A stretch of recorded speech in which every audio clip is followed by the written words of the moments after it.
बिहार विधानसभा निवडणुकीपूर्वी एनडीएला मोठा धक्का बसलाय। लोक जनशक्ती पार्टी रामविलासच्या महिला उमेदवार सीमा सिंग यांचा उमेदवारी अर्ज त्रुटींमुळे बाद करण्यात आलाय। छपरा जिल्ह्यातील मढौरा मतदारसंघातून त्या उमेदवार होत्या।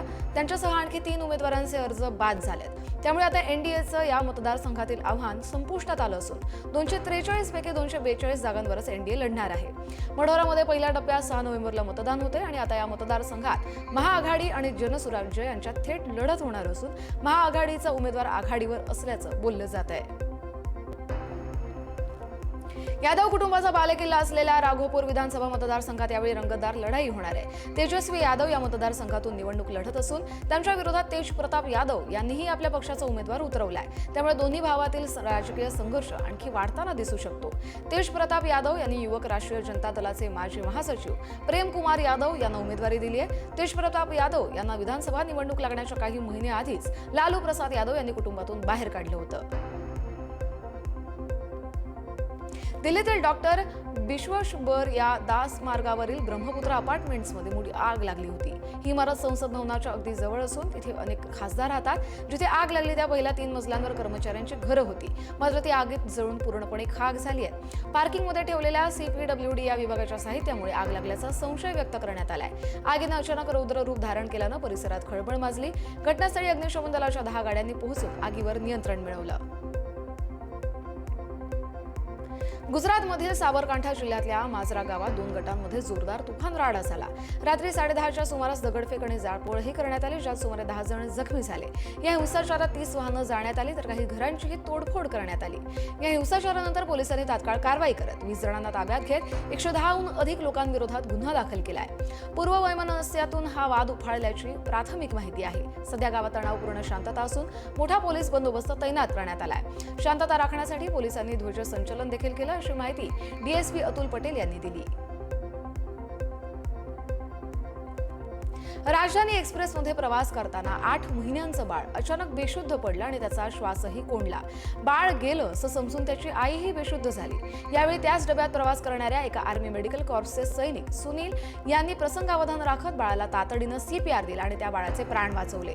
सुनील 456 फील्ड हॉस्पिटलमध्ये कार्यरत असून ते रजेवरून परतत होते। या घटनेत त्यांनी रेल्वे कर्मचाऱ्यांना माहिती देत रंगिया स्टेशनवर बाळाला वैद्यकीय मदतही मिळवून दिली। दिल्लीहून दिब्रुगडला जाणाऱ्या राजधानी एक्सप्रेसमध्ये ही घटना घडली आणि दरम्यान सैनिक सुनील यांनी दाखवलेल्या हजरजबाबीपणाचं सगळ्या स्तरातून कौतुक होत आहे।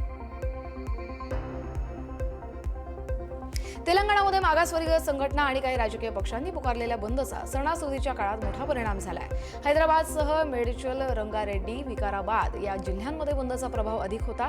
सकाळपासून बंद शांततेत पाळला गेला आणि त्याचा फटका मात्र सामान्य जनतेला बसला। तेलंगणा राज्य परिवहन महामंडळाच्या बस सेवा ठप्प झाल्यानं प्रवाशांची मोठी गैरसोय झाली।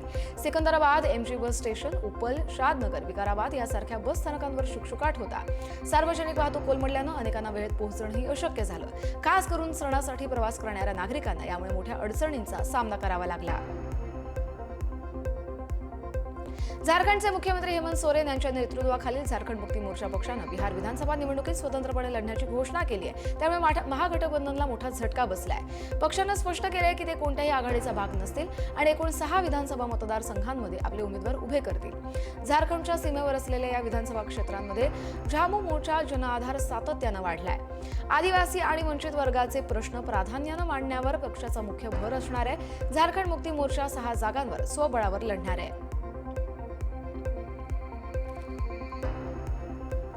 जम्मू आणि काश्मीरचे मुख्यमंत्री ओमर अब्दुल्ला यांनी केंद्र सरकारकडे राज्याचा दर्जा तातडीनं पुनर्संचयित करण्याची मागणी केली आहे। भाजप सरकारनं कधीही राज्याचा दर्जा देण्याचं फक्त सत्तेवर येण्याशी जोडलं नव्हतं। कलम 370 रद्द करताना सीमांकन, निवडणुका आणि राज्यत्व असं 3 टप्पे ठरवले गेले होते असं ते म्हणाले।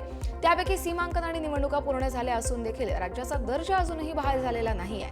जम्मू काश्मीरला राज्याचा दर्जा न मिळाल्याने अनेक विकास कामांमध्ये अडथळे येत आहेत असं देखील ओमर अब्दुल्ला यांनी म्हटलंय। त्यांनी केंद्र सरकारला आपलं वचन पूर्ण करण्याचं आवाहन देखील केलंय।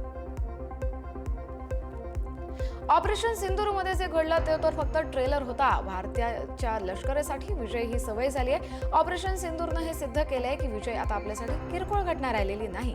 देशाला खात्री आहे की आपले शत्रू आता ब्रह्मोसपासून सुटू शकणार नाहीत. पाकिस्तानी भूभागाचा प्रत्येक इंच आता आपल्या ब्रह्मोसच्या आवाक्यात आहे, अशा शब्दांमध्ये संरक्षण मंत्री राजनाथ सिंग यांनी निर्वाणीचा इशारा दिलाय. उत्तर प्रदेशचे मुख्यमंत्री योगी आदित्यनाथ यांच्यासोबतच लखनौमधील ब्रह्मोस एरोस्पेस सुविधेत उत्पादित केलेल्या ब्रह्मोस क्षेपणास्त्रांच्या पहिल्या तुकडीला हिरवा झेंडा दाखवला गेला. यावेळी ते बोलत होते. जम्मू काश्मीरमधील पहलगाममध्ये झालेल्या दहशतवादी हल्ल्यानंतर भारताने ऑपरेशन सिंदूरद्वारे पाकिस्तानला जोरदार प्रत्युत्तर दिलं.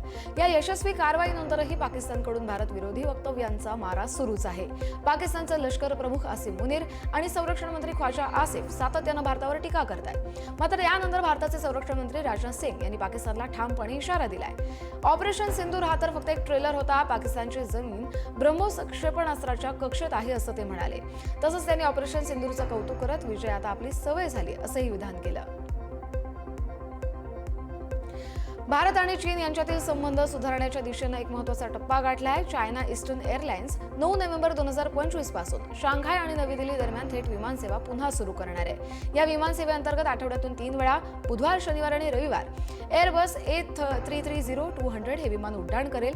या मोठ्या विमानामुळे प्रवाशांना आरामदायक प्रवासाचा अनुभव मिळेल. तसंच विमानात वायफायची सुविधा देखील उपलब्ध असेल. या सेवा सुरू झाल्याने दोन्ही देशांमधील व्यावसायिक आणि पर्यटन व्यवहारांना चालना मिळेल. तसंच नागरिकांच्या संवादाला नवीन चालना मिळेल अशी अपेक्षा व्यक्त करण्यात आली आहे. पंजाब पोलिसांच्या रोपर रेंजचे DIG हरचरण सिंग भुल्लर यांना CBIनं लाच घेताना रंगेहात अटक केली आहे. मोहाली इथल्या त्यांच्या कार्यालयात त्यांनी एका भंगार व्यापाऱ्याकडून 8 लाखांची लाच घेतल्याचं उघड झालं. या कारवाईत CBIनं त्यांच्या घरी छापा टाकून तब्बल 7.5 कोटींची रोकड, 2.5 किलो सोनं, 26 महागडी घड्याळं, शस्त्र, परदेशी दारूच्या बाटल्या, महागड्या गाड्यांच्या चाव्या आणि 50 मालमत्तांची कागदपत्र जप्त केली आहेत. जुना खटला निकाली काढण्यासाठी DIG दरमहा पैसे मागत असल्याची तक्रार या व्यापाऱ्यानं केली. दरम्यान या कारवाईत CBIच्या तपासात सगळे पुरावे समोर आले आहेत. अंमलबजावणी संचालनालयानं परकीय चलन व्यापार प्लॅटफॉर्म OctaFX विरोधात मोठी कारवाई केली आहे. मनी लॉन्ड्रिंग प्रतिबंध कायद्याअंतर्गत त्यांनी 2385 कोटींची क्रिप्टोकरन्सी जप्त केली आहे. RBIच्या परवानगीशिवाय फॉरेक्स ट्रेडिंग करून OctaFXनं भारतीय गुंतवणूकदारांची तब्बल 1875 कोटींची फसवणूक केली आहे आणि 5000 कोटींचा बेकायदेशीर नफा परदेशात पाठवला असा आरोप त्यांच्यावर करण्यात आलाय. या घोटाळ्याचा मुख्य सूत्रधार पावेल पोझोरोव्ह याला स्पॅनिश पोलिसांनी अटक केली आहे. या रकमेचा वापर लक्झरी नौका, परदेशी मालमत्ता खरेदीसाठी देखील झालाय. ईडीकडून या प्रकरणाचा सखोल तपास सुरू आहे. भरधाव वेगानं आलेल्या एका रिक्षा चालकाचं नियंत्रण सुटल्यानं त्यानं रस्त्यावर धावणाऱ्या दुसऱ्या रिक्षाला धडक दिली आहे. ही धडक इतकी जोरदार होती की दोन्ही रिक्षा रस्त्यावर उलटल्या आणि त्यांचं मोठं नुकसान झालंय. या अपघातात दोन्ही रिक्षा चालक आणि रिक्षातून प्रवास करणारे सगळे प्रवासी जखमी झालेत. जखमींना तातडीनं उपचारासाठी जवळच्या रुग्णालयात दाखल करण्यात आलं. CCTV फुटेजमुळे या अपघाताचं नेमकं कारण स्पष्ट झालं असून स्थानिक पोलिसांनी या घटनेची नोंद घेऊन पुढील तपास सुरू केलाय. भरधाव वेगानं वाहन चालवल्यामुळे हा अपघात झाल्याचा प्राथमिक अंदाज आहे.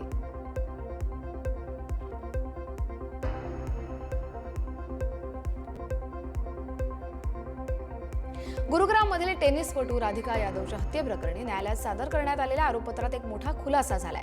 254 पानांच्या आरोपपत्रात राधिकाचे वडील दीपक यादव हे एकमेव आरोपी आहेत.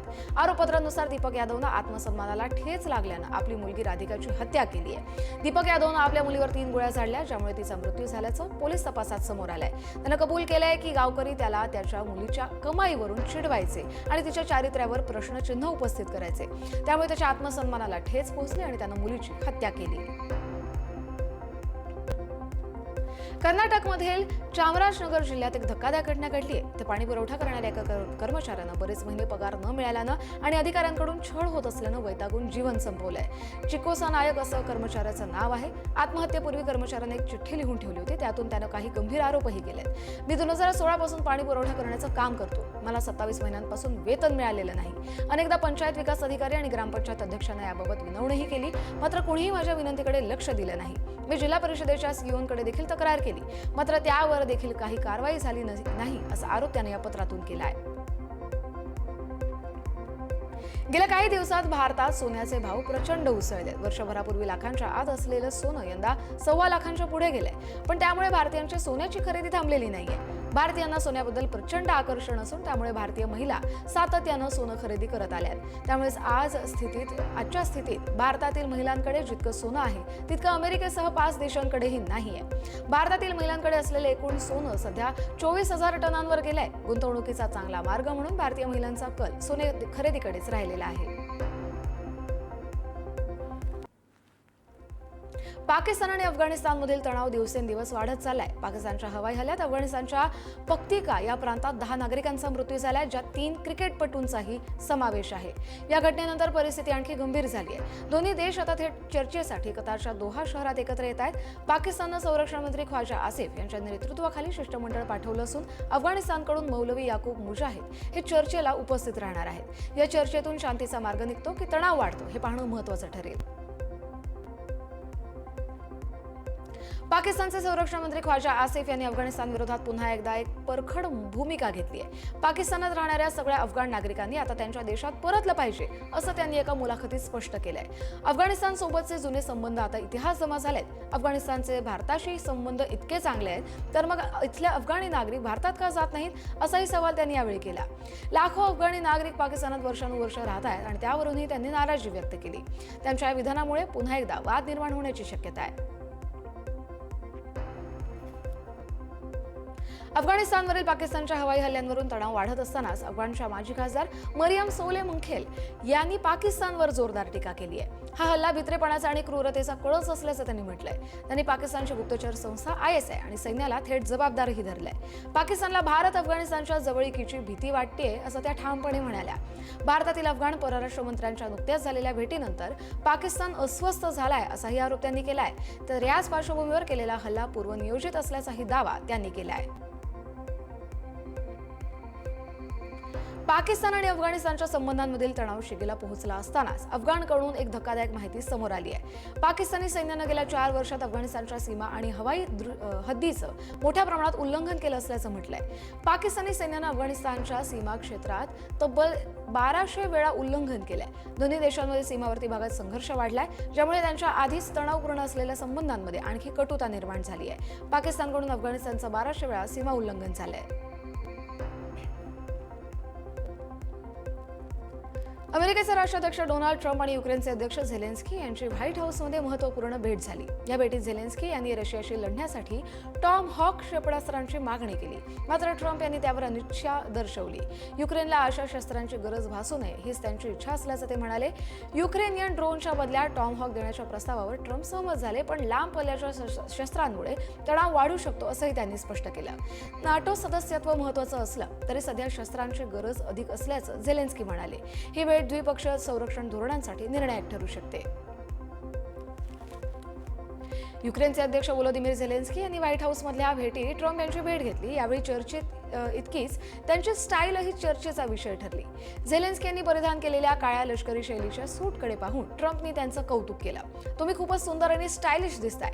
तुमचं जे जॅकेट आहे ते मला खूप आवडले असं ट्रम्प म्हणाले. याआधी फेब्रुवारीत झेलेन्स्की टी-शर्टमध्ये दिसले होते, पण आताच्या त्यांच्या भेटीत त्यांनी पहिल्यांदा सूट घालून सगळ्यांना आश्चर्यचकित केलं. आता पुन्हा एकदा त्याच पेहरावात त्यांनी ट्रम्प यांची भेट घेतली आणि त्यांच्या लुकने सगळ्यांचं लक्ष वेधून घेतलं.